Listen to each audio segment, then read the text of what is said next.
The rain fell in long, unforgiving sheets, turning the city sidewalks into rivers of silver. It was the kind of morning that made people stay in bed a little longer or call in late with flimsy excuses.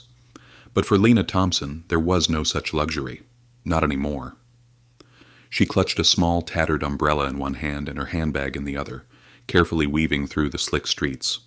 Her sneakers were already soaked, the water creeping into her socks, but she barely noticed. Today marked her second day on the job, a job she'd waited months for, prayed for, nearly begged for. A cleaning position at a mid-sized corporate firm wasn't glamorous, but it was salvation for someone who had eaten dinner from a food pantry just last week. She couldn't afford to be late, not now. Not when the stakes were this high. Just 2 blocks from the office, something made her stop mid-stride. There, barely shielded under the narrow awning of a closed bakery, stood an elderly woman, completely drenched. Her gray hair was plastered to her face, her clothes sagged under the weight of the rain, and her bare feet trembled against the cold, hard pavement. She had no coat, no shoes, no umbrella, nothing but the thin fabric of an old dress and a look in her eyes that said she had been forgotten by the world. Lena hesitated. A voice inside her whispered, "Keep walking, girl. You're barely surviving yourself." But another voice, one stronger, kinder, pushed back. "If you look away now, what does that make you?" She stepped off the sidewalk and approached the woman slowly, lifting her umbrella to cover them both. "Ma'am, you'll get sick out here." Lena's voice was gentle yet firm. She handed the umbrella to the woman without a second thought. "Please, take this." The woman looked up, surprised, her eyes sunken yet filled with quiet grace. "I have nowhere to go, my daughter," she murmured. "I just arrived from my village. I don't know anyone here." Something clenched in Lena's chest. She reached into her pocket and pulled out a few crumpled bills, all she had left for the day. "Here, please find somewhere warm, just for now." But the woman shook her head slowly. "I cannot take what you need for yourself, child." Lena smiled faintly, despite the cold dripping down her back. "Then come with me. I'll find a corner for you where I work, just until you find your way." Tears welled in the woman's eyes, but she nodded. "May the heavens bless you," she whispered. They walked side by side, one under the umbrella, the other shivering in kindness. By the time they reached the office building, Lena's fingers were numb and her clothes clung to her skin. She didn't care. She led the woman, who introduced herself simply as Ruth, through the back entrance and found an empty storage room with a small bench near the janitor's supply closet. "You can sit here, Mama Ruth," Lena said, using the respectful term as if they'd known each other for years. "I'll dry your clothes as best I can. I only have a few hours before my break, then I'll take you home with me." Ruth gave her a nod and a grateful smile that seemed to hold 1,000 stories. As Lena moved to her cleaning cart, mopping the corridors with quiet efficiency, Ruth watched her from the corner. Here was a girl who had so little, and yet gave so much, a rare thing in a world obsessed with appearances, status, and self-interest. The morning passed in a blur of fluorescent lights and distant keyboard clicks. Lena worked with precision, just as someone couldn't afford a mistake. At exactly 11:30 a.m., she slipped away during her lunch break, making her way to a nearby shop to buy food. It wasn't much, a small meal for herself and Ruth, but it was bought with heart, and that made it enough. The sun had come out by then, casting streaks of gold across the wet pavement. Lena walked faster, hoping to return before anyone noticed Ruth's presence. What she didn't know was that in her absence, trouble had already arrived. While Lena was out, a woman named Vanessa Campbell, tall, poised, and dressed in a tailored white coat with stilettos that clicked across the tile, had waltzed into the office unannounced. She was the fiancée of the company's CEO, Ethan Morgan, and she loved surprises, especially when they reminded the staff that she was soon to be the lady of the building. Her heels stopped abruptly as she caught sight of Ruth sitting quietly in the corner, her lips curled into a sneer. "Who let this dirty old woman in here?" she said loudly, ensuring the entire room heard her disgust. "This is a corporate office, not a homeless shelter." Ruth lifted her head slowly. Her voice, though frail, carried dignity. "Please, child, do not be angry. I will leave now." But Vanessa scoffed, folding her arms tightly. "You'd better. This is my fiancé's company, and we don't need street trash like you around here. Out." Ruth stood up, shaky but composed. She didn't fight. She didn't cry. She simply walked out, her soaked dress clinging to her frail form, leaving behind the warmth Lena had given her, for now. Outside she stood once more by the gate, under the same cloudy sky, alone. Lena would return soon, but by then... Something in the story had already changed. As Lena returned, the scent of warm food filled the air around her, a modest meal wrapped carefully in paper bags. She walked with purpose, imagining the look of relief on Mama Ruth's face when she handed her the lunch. There was something peaceful about giving, even when you had little. It made Lena feel, if only for a moment, like the world still had pockets of goodness. But when she approached the building, her smile vanished. There, standing just outside the tall metal gate, was Ruth, alone, wet again, her frail figure hunched, her hands folded in front of her like a child waiting for forgiveness. Lena froze. Then she ran. "Mama Ruth!" she gasped, placing the food down and gripping the older woman's shoulders. "What are you doing out here? What happened?" Ruth's eyes filled with quiet shame. "My child, please don't be angry. A woman came. She told me I did not belong. She said I was dirty. Poor. She told me to leave." Lena's heart stopped. Her stomach twisted, not with fear, but with pure, simmering rage. "Who?" she demanded, her voice trembling. The older woman hesitated, then spoke softly. "She said she was the wife-to-be of your boss. Her name is Vanessa." Lena's breath caught in her throat. She had heard that name before. The other staff whispered about her. Vanessa Campbell, the cold beauty, with expensive perfume and a heart to match. But Lena had never imagined someone so cruel, so proudly disrespectful. Without another word, Lena spun on her heel and stormed into the building. The receptionist looked up, startled, but Lena didn't break stride. Her soaked shoes squeaked across the marble floor. Her fists were clenched, and her jaw was set like stone. Vanessa was there. She sat in the waiting lounge, legs crossed, flipping through a fashion magazine like she owned the place. When she saw Lena, her eyebrows lifted, amused. "Well, well," Vanessa said with a smirk. "The cleaner returns. Did you find your street friend a trash bin to sleep in?" Lena stepped closer, her voice low but resolute. "How dare you?" Vanessa blinked. "Excuse me. How dare you treat that woman like she's nothing? What gives you the right to insult an elderly person? You don't even know who she is." Vanessa laughed, loud and mocking. "Oh, please, that beggar. She was lucky I didn't call security. This is a professional space, not a charity ward." "She is my guest," Lena said, fire flashing in her eyes. "And she is a human being, something you seem to have forgotten how to be." Vanessa rose to her feet, folding her arms. "You should be careful how you talk to me, girl. I warned Ethan not to hire people like you. I'm his future wife, and trust me, one word from me and you're gone." Lena stepped forward, inches from Vanessa's face. "Then maybe he should think twice about marrying someone so shallow and cruel. If you can treat a helpless woman like that, I wonder how you'll treat your mother-in-law."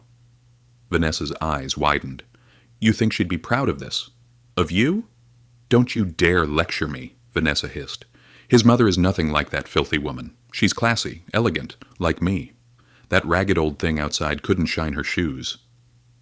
Lena stared, heart pounding, and then, quietly, but with piercing clarity, she said, "You're blind, Vanessa, and one day someone's going to show you just how ugly that looks on you." Vanessa's face twisted in fury.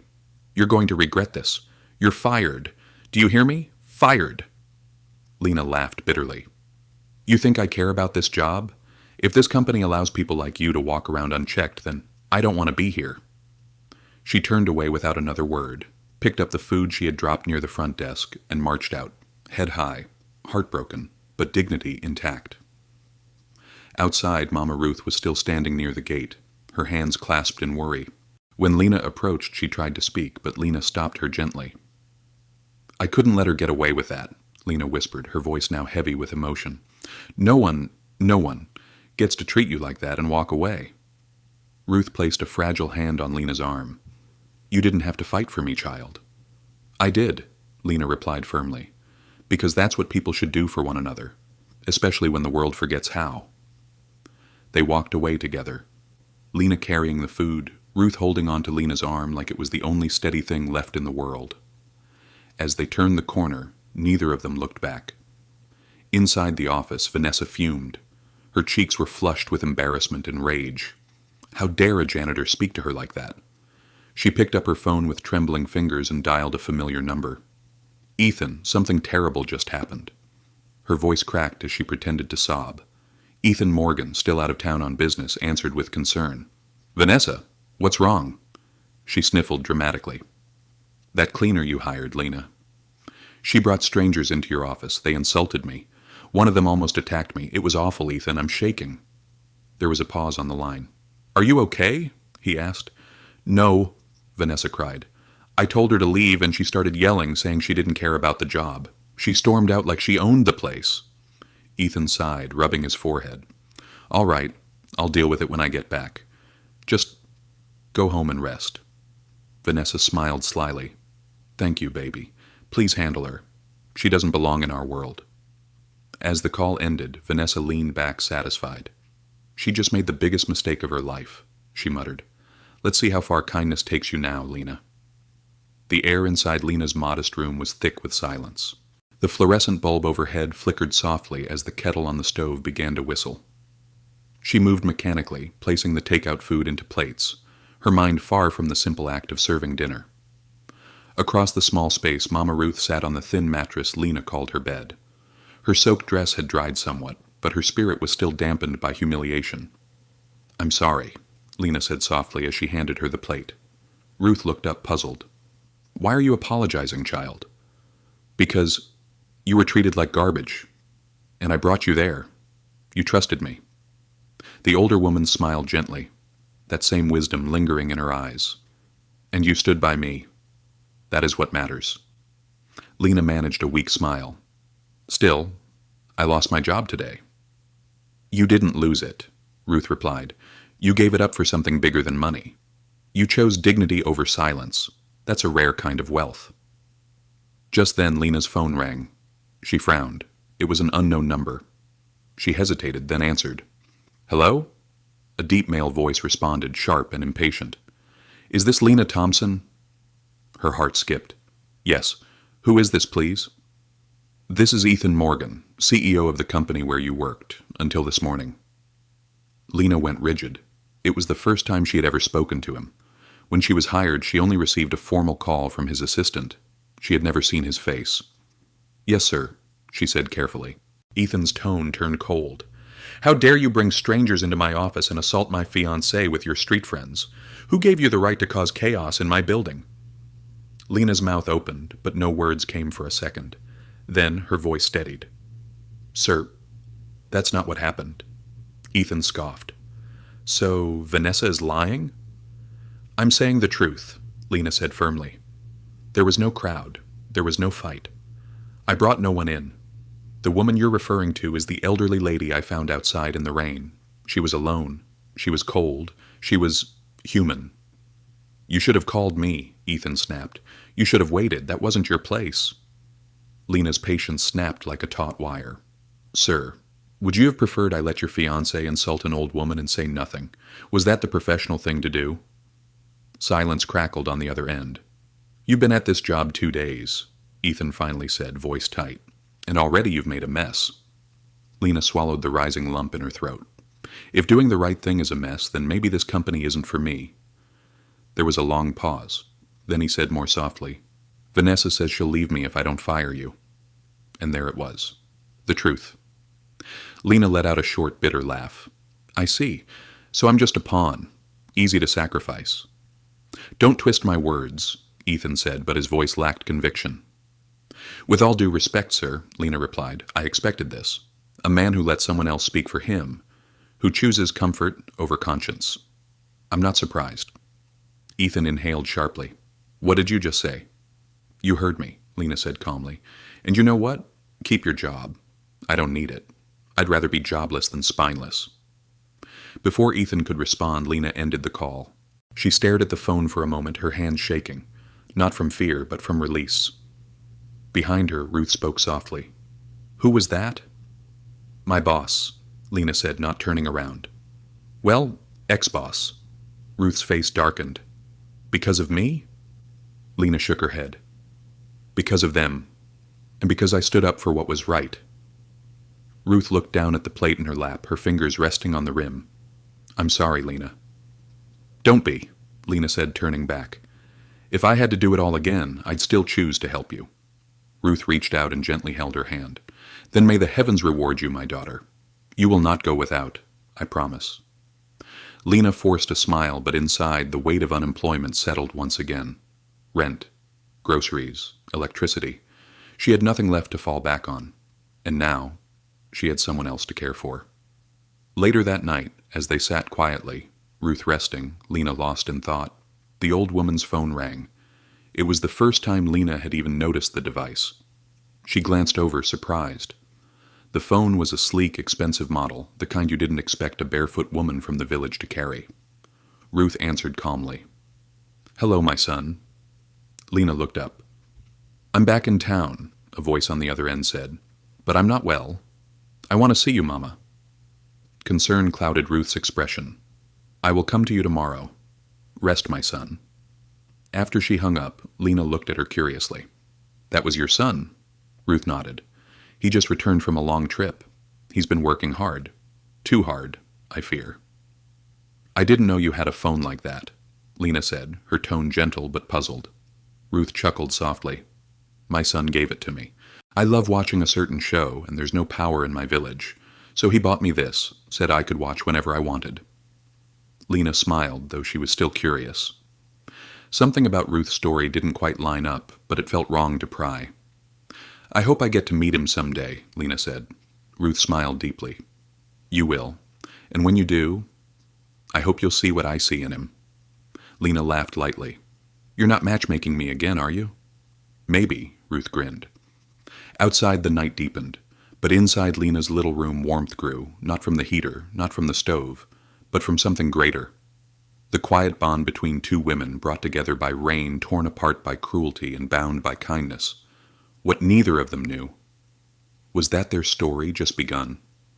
The sun was just beginning to rise when Mama Ruth stood at Lena's door, dressed in her simple village clothes, a small canvas bag hanging loosely from her shoulder. Are you sure you'll be okay going alone? Lena asked gently, helping her secure the zipper. Ruth nodded. It's just a visit. He needs rest, not two women fussing over him. Lena smiled, though a part of her felt strange, an odd pull in her chest as if something important was about to happen but hadn't yet revealed itself. If anything happens, you call me, she said. Ruth nodded. I will. And thank you again. For everything. They embraced briefly before Ruth stepped out into the morning light, hailing a taxi that would take her to the address her son had sent. She had not seen him in months. She was ready. The drive was long. As the taxi wound through the city, Ruth clutched the strap of her bag tightly, glancing out the window. But when they reached the district her son lived in, her heart began to race. The streets were clean. The houses were enormous. The air itself smelled expensive. When the car finally stopped, she stared in disbelief. Before her stood a tall iron gate, leading to an elegant white mansion with towering windows and sculpted hedges. She checked the address again. It was correct. But how? How had her son, who once skipped meals so she could eat, come to live in a palace? Before she could gather her thoughts, a voice barked through the intercom. Who's out there? The security guard approached, eyeing her from head to toe with mild disgust. You lost, lady? I'm here to see Ethan, she said calmly. The guard frowned and radioed someone inside. Old woman at the gate. Says she's here for the boss. Silence. Then a sharp female voice crackled back. What kind of old woman? Describe her. She looks like someone from the village. Another pause. Then the gate clicked open. But it wasn't Ethan who stepped out. It was Vanessa. And her expression said everything. You again? She snapped, arms crossed tightly over her designer dress. What are you doing here? Ruth didn't flinch. I'm here to see my son. Vanessa laughed coldly, loudly. Your son? What are you talking about? Do you even know where you are, you crazy old woman? Ruth's eyes narrowed, but her voice remained calm. I am not lost, and I am not crazy. Vanessa walked closer, lowering her voice into a vicious whisper. Did my village people send you here to embarrass me, to ruin everything I've worked for? Ruth's lips pressed into a line. You ruined yourself. I should have you arrested, Vanessa hissed. You don't belong here. You don't belong anywhere near Ethan. Ruth's hands clenched at her sides, but she didn't speak. Vanessa turned sharply on her heel. "If I see you here again, I won't be so nice." The door slammed behind her, and Ruth was left standing at the gate, her throat dry, her heart aching, but she didn't cry. She took out her phone and dialed her son. Ethan Morgan's car screeched to a halt in front of the mansion 15 minutes later. He jumped out, breath ragged, eyes wide with panic, until they landed on his mother still standing just outside the gate. "Mama?" She turned, her face composed, but her eyes filled with unshed tears. "Mama, why didn't you call before coming? Why are you dressed like—" He stopped, took in the mud-stained hem of her skirt, the fraying edges of her scarf, the weariness in her eyes, and then she said the words that would change everything. "I came to your company yesterday," she said quietly. "I wanted to meet the woman you were going to marry, so I disguised myself because I wanted to see her for who she really is." Ethan froze. "And what I found," Ruth continued, voice growing steadier, "was cruelty, arrogance. She insulted me, called me dirty, kicked me out." Ethan's face turned pale. What? "If not for a kind young woman, Lena, you wouldn't have heard this story today," Ruth added. "She gave me her umbrella, fed me, brought me into the office, and she lost her job defending me." Ethan stood silent, horror dawning across his face. He had believed Vanessa's lies. He had fired a good employee. He had betrayed his mother. He helped Ruth into the house, settled her with a glass of water, then paced the living room like a man possessed. His mansion, usually so peaceful, now felt like a prison of shame, and just as he tried to gather himself, the front door opened again.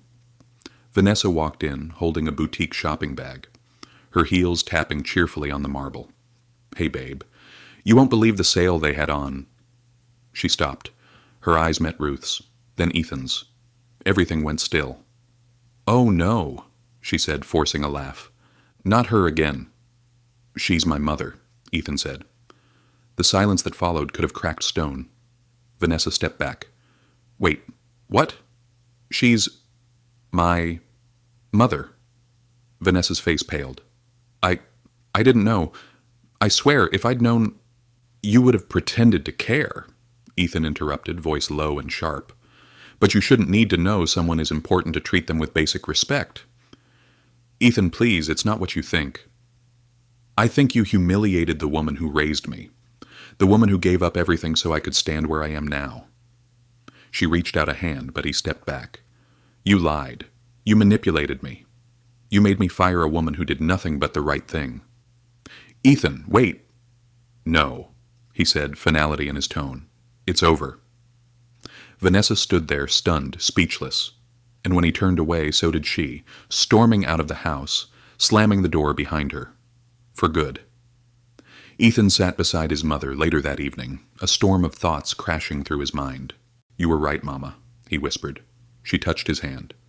"And now you see." He nodded slowly. "I made a terrible mistake, and I owe someone more than an apology." The following morning the mansion was quiet, almost reverent in its silence. No trace of Vanessa remained, not her perfume, not her voice, not even her shadow. What lingered instead was a weight that settled over Ethan Morgan's chest like a stone. He sat at the breakfast table with his mother, Ruth, who gently stirred a cup of tea between her hands, watching him as one might watch a storm approaching from a distance. "You haven't said a word since last night," she said quietly. "I've been thinking," Ethan replied, eyes still fixed on the untouched plate in front of him. "About Lena?" He nodded. "I can't stop wondering if I'd listened to her, if I'd just asked questions instead of reacting like a fool." Ruth reached out and placed her hand gently on his. "You still have a chance," she said. Ethan looked up. "To do what? Apologize? Rehire her? What would that prove?" Ruth tilted her head. "Do you remember what I told her?" Ethan raised a brow. "I told her," she said slowly, "that my son is not rich. He is kind and hard-working, but poor. I described a man who didn't own a mansion or a company, but someone who believed in decency and family." He blinked. "You what?"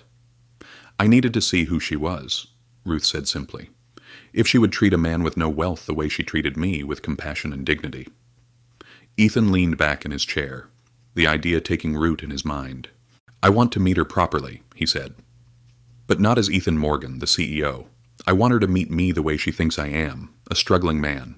No company, no money, just me. Ruth's eyes twinkled. So, you want to disguise yourself? He nodded. If she loves me for who I am when I have nothing, then I'll know. His mother smiled softly. Then you must do it right. She cannot suspect anything. If she sees this house, the truth will be exposed immediately. Ethan smiled faintly. Then I'll call her. I'll arrange to meet somewhere quiet. Ruth reached for her phone and handed it to him. Here's her number. He saved it, stared at it for a moment, then pressed the dial button. It rang once, twice. Then came the voice that had haunted him since the moment he heard it defend his mother. Calm, clear, and kind. Hello? Good evening. Am I speaking with Lena Thompson? Yes, this is Lena. Who is this, please? He softened his tone, making it warmer, humbler. My name is Ethan. My mother gave me your number. She told me about what you did for her. There was a short pause, then her voice brightened. Oh, yes? She spoke about you too. Ethan chuckled gently. Nothing too embarrassing, I hope. She said you're hard-working, that you're a good man. She didn't mention the rest. Rest? She might have oversold you a little, Lena teased, her tone light. But I'm willing to find out the truth myself. His heart warmed. That's exactly what I was hoping for, he said. Would you like to meet? I'd like that. Ethan smiled to himself. There's a small park near the Central Market. Quiet, lots of trees. Would tomorrow at 2 p.m. work for you? Perfect, she replied. See you then. They hung up, and Ethan leaned back, exhaling deeply. Tomorrow, he whispered. I'll find out who she is. The next day, Ethan dressed simply. Faded jeans, a plain gray t-shirt, and worn-out sneakers. He left behind his luxury car and opted for public transit. No Rolex, no leather wallet, just a scratched phone and a pocket full of bus fare. By 1:50 p.m., he was already at the park, seated on a wooden bench under the shade of a large tree. His heart beat fast, not from nerves, but anticipation. At exactly 2 hours, she arrived. Lena. She wore a modest navy dress, her hair pinned back neatly. She looked around, spotted him, and offered a smile that reached her eyes. You must be Ethan. He stood up, extending a hand. And you must be Lena. They sat. For a moment, neither spoke. Then Lena glanced sideways, eyes narrowing slightly. You know, you have the same name as my old boss. Ethan raised a brow, feigning innocence. Really? She crossed her arms playfully. Yeah. Same voice tone, too. Ethan laughed nervously. Must be a popular name. Lena grinned, then sighed. I got fired, you know. I heard. Vanessa, the boss's fiancée, told lies. Said I brought people into the office. Said I threatened her. All I did was help a poor old woman and defend her. Ethan kept his expression neutral. What did your boss do? He believed her. Fired me over the phone, didn't even ask for my side of the story. That sounds unfair. It was. But I don't regret it, she said firmly. That woman, Mama Ruth, deserved kindness, not insults. Ethan looked at her, admiration blooming quietly in his chest. What about your job now? He asked. I'm back at the company, actually, she said, then added with a sigh. The manager called me and apologized. I'm now the CEO's assistant. Ethan blinked. And how's that going? Lena shrugged.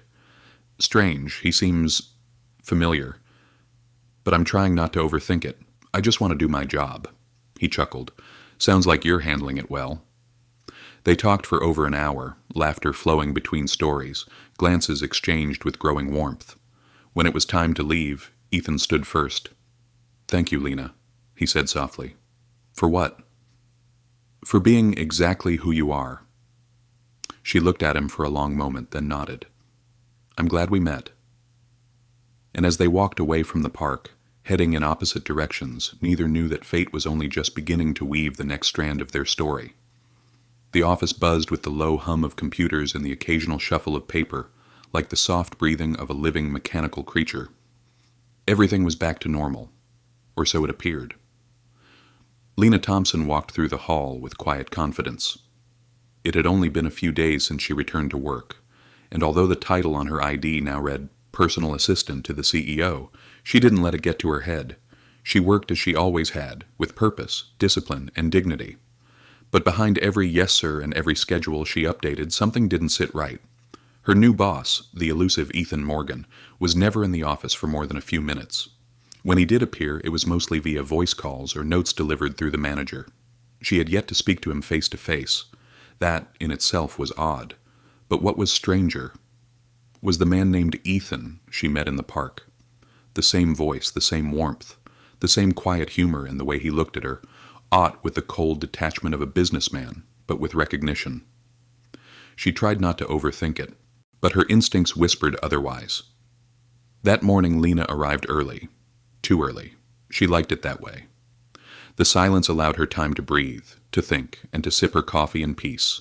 But this time she wasn't alone. As she entered the CEO's floor, she found someone already seated in the reception lounge. Jeans, plain gray shirt, worn sneakers. Ethan. Not Ethan Morgan, the powerful executive behind the company. The Ethan she met in the park. Her steps slowed, heart skipping. He looked up and smiled. "Hey," she blinked. "You're here early." "I could say the same about you." They both laughed softly. It was the kind of laughter that felt safe. "What brings you here?" she asked, trying to keep her tone casual. "I had to drop off something for someone upstairs," he said vaguely. "You know the CEO?" He smiled mischievously. "Something like that." Before she could question further, the elevator chimed. The manager stepped out, files in hand, pausing briefly when he saw the two of them. "Miss Thompson, the CEO left you a voice memo for today's schedule. Come see me when you're ready." Lena nodded, but her eyes flicked back to Ethan, still seated, still smiling. "Okay," she said softly. "I'll see you around?" "I hope so," he said. As she turned and walked away, she couldn't shake the strange ache in her chest. It was as if she were standing between two worlds, both equally familiar, yet entirely separate. Later that day, Ethan watched from his private office, behind a frosted glass partition, the one he had specially designed for discretion. He could see her silhouette through the haze, focused, efficient, calm. She had no idea he was there. He hadn't intended to drag this on, but every time he saw her, his heart would trip over itself. She was unlike anyone he had ever known. Unafraid to speak her truth, yet never unkind. Strong, yet soft. Sharp, yet humble. And most importantly, she didn't love him for his power. She didn't even know he had any. It terrified him and grounded him. But guilt pressed against his ribs like an iron hand. He wasn't being honest. He had lied by omission, and each passing day made that truth harder to confess. That evening, Lena went home feeling strange. The workday had been smooth. Her boss had sent only 2 short memos. The man she met at the park had been charming, gentle as always. But something gnawed at her from the inside. Too many coincidences. She opened her notebook and began to list them. Same voice, same tone, same first name. Disappears when the CEO is busy. Shows up when the CEO is traveling. Was it possible? Her mind said yes, but her heart wanted to be sure. She decided not to confront him, not yet. If Ethan was pretending, she needed to know why. And more importantly, what he truly wanted from her? Meanwhile, in the mansion, Ruth stood at the window, watching the garden fade into dusk. Ethan stepped in quietly, his face tired but restless. "She knows, doesn't she?" Ruth asked without turning around. "Not for certain," Ethan admitted, "but she's piecing it together." Ruth turned, arms crossed. "And how long do you plan to keep playing this game?" "It wasn't supposed to be a game," he said. I needed to be sure." "And are you?" Ethan hesitated. "Yes." "Then tell her," Ruth said gently, "before the truth becomes another betrayal." He looked away, jaw tight. "What if she hates me for lying?" "Then she wasn't the one," Ruth replied. "But if she is, she'll forgive you." He sighed, a long, heavy breath. "I'll tell her." Ruth nodded. "Soon." But Ethan wouldn't get the chance, because fate was already moving, and someone else, someone from the past, was about to reappear, with a plan that would throw everything off course. And this time, Lena wouldn't be the only one hurt. The sun had barely broken through the clouds that morning when Vanessa Campbell stepped out of a black sedan in front of a nondescript office building downtown. Her designer heels clicked against the pavement like gunshots. Her eyes, hidden behind large sunglasses, scanned the street like a predator in search of prey. She was back, but this time not for Ethan. This time she came for revenge. After being thrown out of Ethan's house like a disgraced contestant on a reality show, Vanessa had disappeared, for a while. Most people assumed she had fled the city in shame. What they didn't know was that Vanessa never left without a plan. And her plan was simple: destroy the woman who ruined her future. Not with screams, not with fists, but with something much quieter and far more dangerous: a lie. That same morning, Lena entered the office building, her usual calm and focus intact, though her thoughts still lingered on Ethan from the park, the soft-spoken, humble man she couldn't stop thinking about. There was something about him she couldn't pin down, something that didn't quite make sense. She passed through security, greeted a few colleagues, and headed toward the elevator. And didn't notice the woman sitting in the lobby lounge, but Vanessa noticed her. Vanessa's lips curved into a bitter smile. She still walks like she belongs here, she whispered to herself. A moment later, Vanessa opened her purse, pulled out her phone, and sent the first of many emails. Inside the CEO's office, Ethan Morgan sat at his desk, staring at a blank email draft. He had promised himself he would tell Lena the truth, and yet every time he picked up the phone, his fingers froze. What if she hated him for deceiving her? What if everything beautiful between them, everything honest, shattered under the weight of a single truth? He was still debating when his assistant rushed in. "Sir," she said breathlessly, "there's a situation. I think you should see this." She handed him a printed email. Ethan scanned the first few lines, then sat up straighter, every muscle in his body tightening. "To whom it may concern, this is a confidential tip regarding your new personal assistant, Lena Thompson. You may want to look into her background.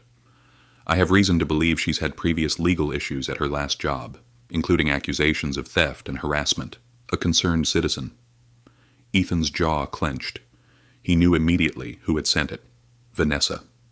And she wasn't just trying to smear Lena. She was trying to make him doubt her. He stood, chest rising and falling, with barely restrained fury. "Where did this come from?" he asked. "No name. Just a throwaway email address," the assistant replied. "But Sir, some employees are already talking. Someone's been spreading printed copies around the lower floors." Ethan closed his eyes. This wasn't just sabotage. It was war. Downstairs, Lena had just finished organizing Ethan's afternoon files when a cold voice sliced through the air behind her. "Well, if it isn't the queen of the janitors." Lena turned and froze. Vanessa. She stood with her arms crossed, her smile tight and venomous. "What are you doing here?" Lena asked sharply, stepping back instinctively. Vanessa's eyes sparkled with malice. "Did you think I'd go away that easily? I have nothing to say to you." "Good," Vanessa said. "Then just listen." She stepped closer, her voice now low and laced with threat. "You think you've won, that you've taken my place, but, sweetheart, I built that place. I was supposed to be Mrs. Morgan, and you," she sneered, "you're just a charity case in lipstick. I earned my position," Lena shot back, "with integrity, something you never had." Vanessa's smile vanished. "You're not as smart as you think, because while you were busy playing assistant and flirting with your poor boyfriend, I've been busy making sure people start asking the right questions. What are you talking about? Oh, you'll see. You'll feel it soon enough, those stares, that silence, the doubt. It won't be long before Ethan wonders if you're really who you say you are." And with that, Vanessa turned and walked away, her heels clicking like punctuation marks on a sinister promise.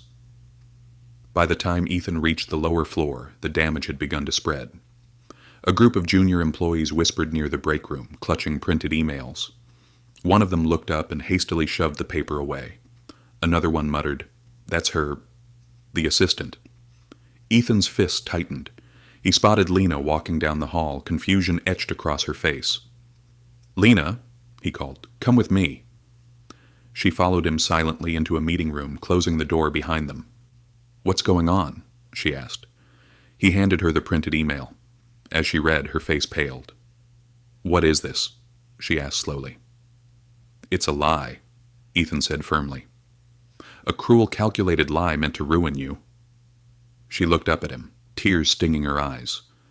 Who would do something like this? He didn't need to answer. She already knew. "Vanessa," she whispered. Ethan nodded. "She's trying to break us down from the inside." Lena's breath caught. "Why didn't you tell me she'd come back?" "I didn't know until today," he said honestly. "But Lena, listen to me. I don't believe a single word of this. I know you. I see you." She stared at him, and for the first time there was something uncertain in her eyes. "Do you?" she whispered. He flinched. "Lena." "I need time," she said, stepping back. "Please." And before he could stop her, she slipped out the door. Later that night, Ethan sat alone in his dark office, watching the city lights shimmer through the window. He had tried to protect the truth, but now the lies were winning, and unless he acted fast, he wasn't just going to lose her trust. He was going to lose her. The streets looked different at night. Lena walked without a destination, the evening air pressing cold against her skin, but it wasn't the weather that made her shiver. It was the doubt. For the first time in weeks, her certainty was cracked, not by Vanessa's email, not even by the stares from coworkers, but by Ethan's silence. Who was he? She thought she knew him. First, as the humble man she met in the park, who spoke with kindness, the in as the voice behind the company name. And now he was both, or neither. She stopped at a small coffee shop, ordered nothing, and sat by the window, trying to gather the threads of everything that had unraveled. Meanwhile, back at the office, Ethan stood in front of his mother. "I can't wait any longer," he said. "If I don't tell her now, Vanessa will twist the entire story." Ruth crossed her arms. "You should have told her the moment you knew she mattered to you." "I know," Ethan admitted, "but I wanted to be loved for who I was, not the money, not the title." "She did love you," Ruth said quietly. "That was never in question. But now, it's not about love anymore. It's about trust." Ethan nodded slowly. "Then I'll win it back. The right way." The next morning, Lena came to work early, hoping to avoid gossip. But it was too late. Her desk was suspiciously clean. Her inbox is suspiciously empty. And people, colleagues who used to greet her warmly, now looked away when she walked past. And worst of all, Ethan hadn't called. Not as her boss, not as her friend, not as the man from the park. Just silence. By noon, she couldn't take it anymore. She knocked on the assistant manager's door. "Is everything okay?" she asked. "Why hasn't the CEO sent over anything today?" The woman looked uncomfortable. I think it's best if you speak directly to him." Lena frowned. "He's here?" "He's in the executive suite." That was odd. Ethan never used that floor during her shifts. Without another word, Lena took the elevator up. And as the doors opened, what she saw made her heart stop. The executive floor was nothing like the others. It was bathed in soft gold light, with polished floors, modern art on the walls. It felt more like a luxury hotel than an office. And standing at the far end of the hallway, talking to a group of board members in a perfectly tailored suit, was Ethan Morgan. Her Ethan, not in jeans, not in sneakers, not in mystery, but in truth. And suddenly everything made sense. The voice, the sudden disappearances, the knowing smiles. It was him all along. Ethan turned just as she took a step forward. His eyes widened. The board members moved aside politely. "Lena." She stood, arms trembling, face unreadable. "So it's true." He stepped closer. "Lena, let me explain." "You already did," she said bitterly, "just not with words." "I didn't mean to lie to you." "But you did," he inhaled, trying to stay steady. "I wanted to see if you'd accept me without the money, the title. I needed to know it was real." "You think I wouldn't have?" she asked. "You think I wouldn't love a man who defends his mother? Who listens more than he speaks? Who walks me home without asking for anything in return?"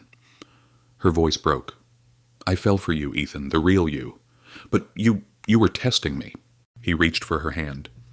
"And you passed. Lena, everything you did proved you were the one. You showed me what love looks like when it's not decorated in power or wealth." She pulled her hand back. "But you didn't trust me with the truth. And now I don't know if I trust you either." The silence between them grew heavy.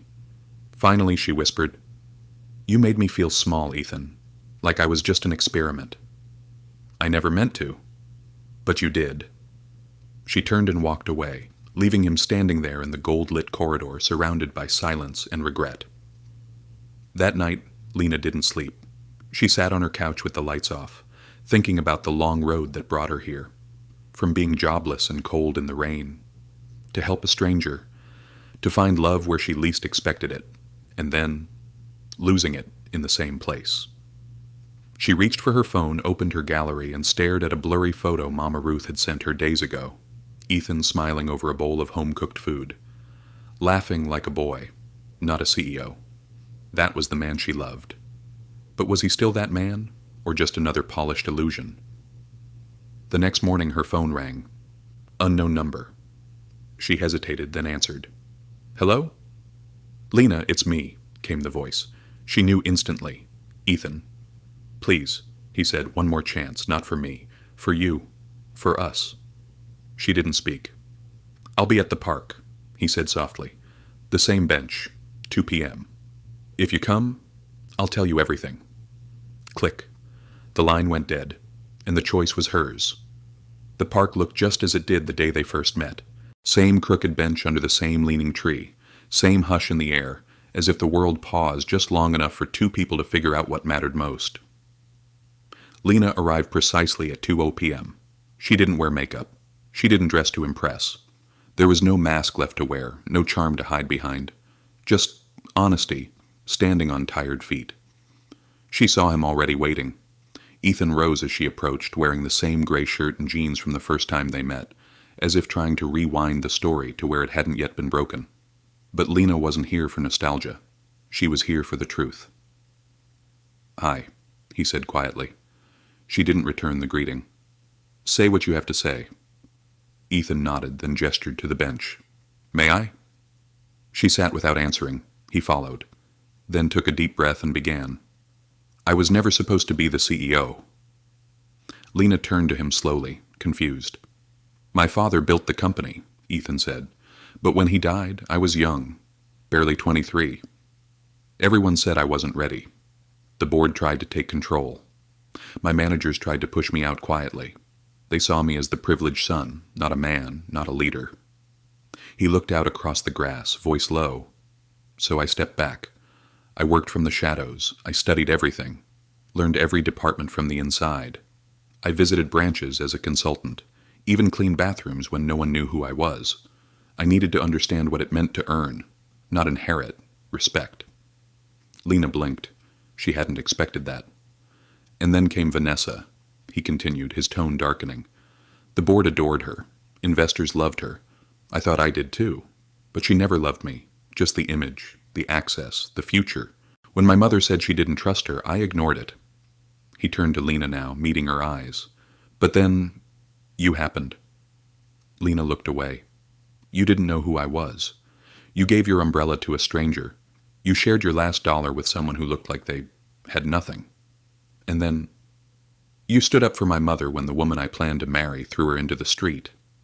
Ethan's voice cracked, and for a moment he had to pause. You showed more strength in 2 days than Vanessa did in 2 years. Lena's voice, when it came, was soft. So, you tested me. I watched you, he corrected. I didn't set you up. My mother told me what you did. I was so moved, I didn't know how to approach you. As myself.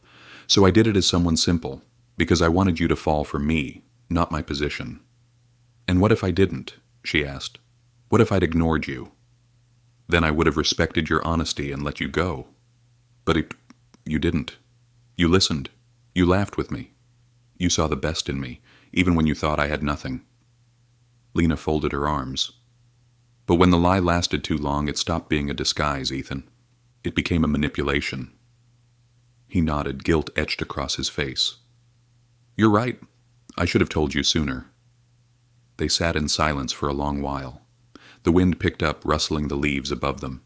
Then Lena said, You know what hurts the most? Ethan looked at her. I defended your mother, she whispered. Fought for her. Lost my job for her. But in the end, you still didn't think I deserved the truth. Ethan leaned forward, voice trembling. It wasn't about what you deserved, Lena. You deserve more than I could ever give you. That's why I was afraid. Lena's lips parted, surprise flickering across her face. I was afraid I wasn't good enough for you. She stared at him, the anger in her eyes melting just enough to let the confusion show. You think I care about money? She asked. No, I think you care about honesty, and I failed you there. More silence. Then Ethan pulled something from his pocket, a small envelope. I wrote this the night after Vanessa came back, he said. It's a letter of resignation. I was going to step down, give the company to the board. What? Why? Because if loving you meant I had to give up everything I built, I would. Lena didn't reach for the letter. She just looked at him. You don't need to give up your company, Ethan. I know. You don't need to give up your name, or your suits, or your wealth. I know. She looked down, voice shaking. You just needed to be real with me. And then, after what felt like hours, she said the words that brought him back to life. I don't know if I can forget what you did, but I can forgive it. Ethan's eyes welled. Only if you let this be the last secret between us. He nodded. It is. I swear. She finally took his hand, not like someone reaching for a fairy tale, but like someone holding on to something human, flawed, fragile, but trying, and that meant everything. As they sat in the shade of the old tree, hands intertwined, Lena looked over and whispered, You still owe me dinner, Mr. Fake Poor. Ethan laughed, the sound light and full.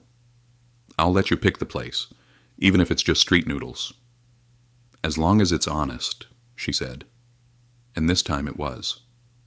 2 weeks had passed since the bench under the tree, and somehow everything had changed, but also nothing had changed. Lena Thompson still took the same bus to work, still wore her navy flats, still brought lunch in a little glass container. But now, when she stepped into the building, people looked at her differently, not with suspicion or whispering, but with respect. Word had gotten out, not about the rumors, but about the truth. About the girl who had stood up for a stranger, about the woman who'd been tested by power and passed with honor, about the assistant who had earned the heart of a man no one thought could be moved. One crisp Friday morning, Lena was called to the top floor. When the elevator opened, it wasn't the usual assistant waiting. It was Ruth, wearing a beautiful cream-colored dress, pearls around her neck, and that knowing smile she always wore when something big was about to happen. Mama Ruth? Lena blinked. What are you doing here? I'm your escort, Ruth said, linking her arm through Lena's. Come with me? Lena laughed softly. Is this a prank?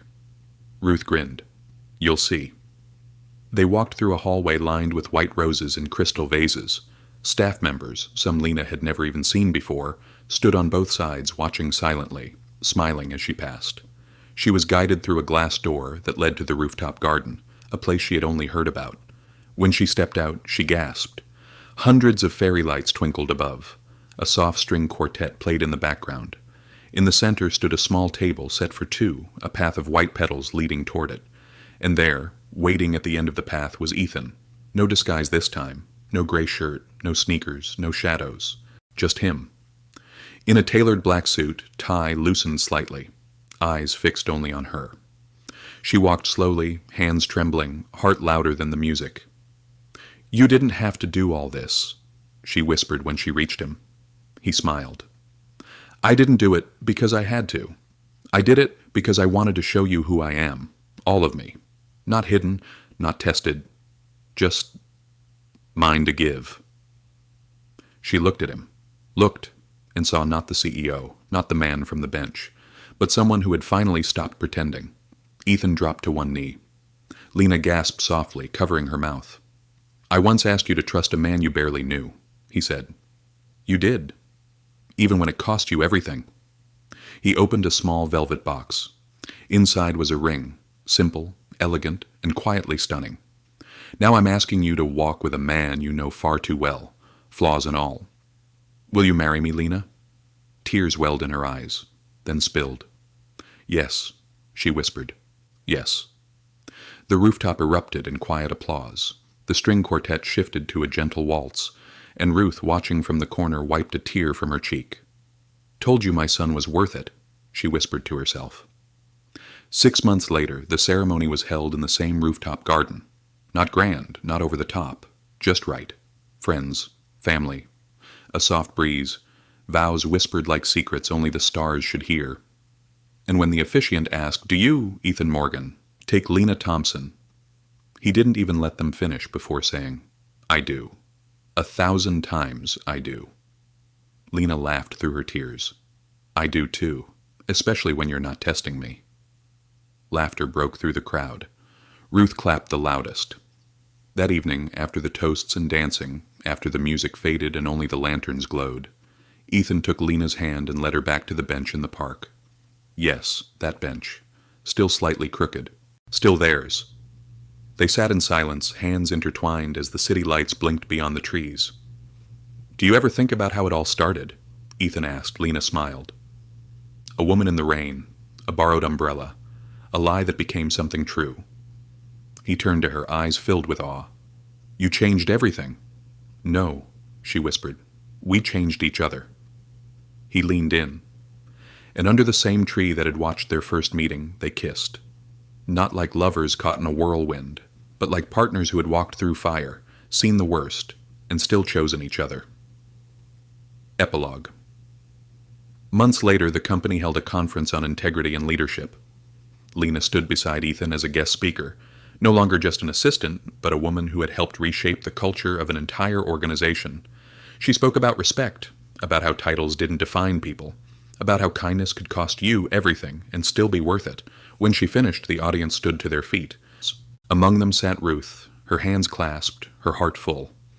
And in that moment, Lena finally understood. She hadn't just been tested, she had become the answer. This story reminds us that true love doesn't begin with wealth or status, but with kindness, compassion, and the courage to do what's right, even when it costs us everything. Lena didn't fall in love with a CEO. She fell for a man who listened, who cared, and who stood quietly beside her in the rain. Ethan didn't choose a woman for appearances. He chose someone who saw value in people, not titles. In a world that often judges by labels, this story proves that the heart sees deeper than the eyes ever could. Because real love doesn't need a perfect plan. It just needs two imperfect people willing to be honest, vulnerable, and brave enough to believe in each other. And in the end, respect, kindness, and trust are worth more than any fortune.